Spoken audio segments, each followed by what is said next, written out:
মিস্ত্রির কাম তুমি করতেছো কি লিগা? তুমি কি পারবা এই কাম? এর থেকে বলো মিস্ত্রি ডাক দাও। এ মিস্ত্রি ডাক দিব, মিস্ত্রি ডাক দিলে 400-500 টাকা বিল চাইবো, এর থেকে ভালো আমি ঠিক করে লই। তুই বেশি কথা না কয়ে প্যালাসটা দে। এলো পেলাস। এটা কি প্যালাস রে? বোতল দেশকে তোরাতে প্যালাস দে।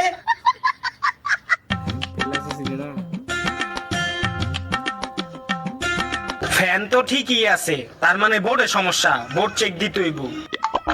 এই সর তুই। বোর্ডটা আগে খুলি।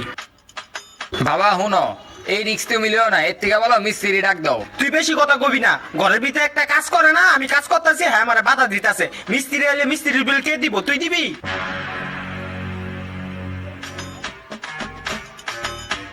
এটি ধর তো, দেখছ এই তারটা, এই তারটাই ছুটাই না আসছিল। এখন যদি মিস্ত্রি আনতাম, মিস্ত্রি লাগাই কইতে 500 টাকা দেন। সব জায়গায় বেশি বুঝলো হয় না।